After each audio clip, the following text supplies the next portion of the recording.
வீடியோவில் சாஜா milk shake எப்படி ready பண்ணுறதுன்னு பார்க்க போகிறோம். இதற்கு தேவையான பொருட்கள்,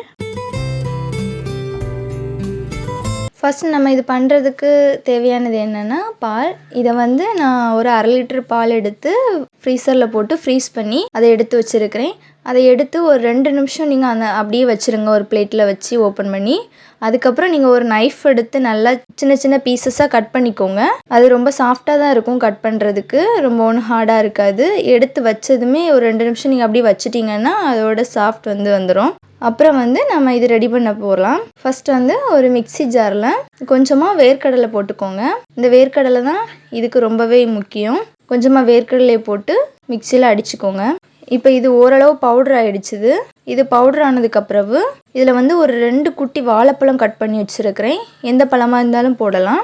அதையும் போட்டு அது கூடவே நமக்கு தேவையான அளவு சுகரையும் ஆட் பண்ணிடலாம். நான் இப்போ ஒரு 4 டீஸ்பூன் சுகர் ஆட் பண்ணியிருக்கிறேன்.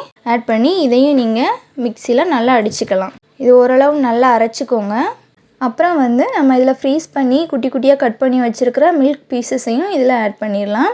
ஆட் பண்ணி அது கூடவே ஒரு 5 ரூபா பேக்கெட் பூஸ்ட் வாங்கி வச்சுருக்கிறேன், அதையும் இதிலையே ஆட் பண்ணிடலாம். இதில் பூஸ்ட்டு, ஹார்லிக்ஸ் அந்த மாதிரி எதுனாலும் நீங்கள் போட்டுக்கலாம், அது உங்கள் சாய்ஸ்.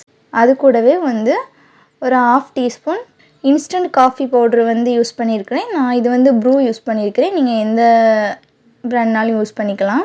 அதையும் போட்டு நல்லா அரைச்சிக்கலாம். இதை நல்லா அரைஞ்சதுக்கப்புறவு பாருங்கள், இந்த மாதிரி இருக்கும். நல்லா கெட்டியாக இருந்த மாதிரி இருக்கும். நல்லா இதை டேஸ்ட்டும் ரொம்ப அதிகமாக இருக்கும். பாருங்கள், இது இப்போ சூப்பராக ரெடி ஆகிடுச்சுது. நமக்கு இப்போது ஷார்ஜா மில்க் ஷேக் சூப்பராகவே ரெடி ஆகிடுச்சுது. இதை நம்ம ஒரு கப்பில் விட்டு சர்வ் பண்ணிக்கலாம். சர்வ் பண்ணுறதுக்கு ஃபஸ்ட்டு ஒரு கப்பில் நம்ம கொஞ்சமாக வேர்க்கடலை போட்டுக்கிட்டு அதுக்கு மேலே நம்ம ஷார்ஜா மில்க் ஷேக்கை விட்டுடலாம். அதுக்கு மேலேயும் நம்ம கொஞ்சமாக வேர்க்கடலை போட்டு அதுக்கு மேலே கொஞ்சமாக பூஸ்ட்டு போட்டு டெக்கரேட் பண்ணோன்னா நமக்கு சுவையான ஷார்ஜா மில்க் ஷேக் ரெடி ஆகிடுச்சுது. பாருங்கள், சூப்பராக இருக்குது. இதை நீங்களும் வீட்டில் ட்ரை பண்ணி பாருங்கள், ரொம்பவே டேஸ்ட்டாக இருக்கும். இது போன்ற வீடியோஸுக்கு நம்ம சேனலை சப்ஸ்கிரைப் பண்ணுங்கள்.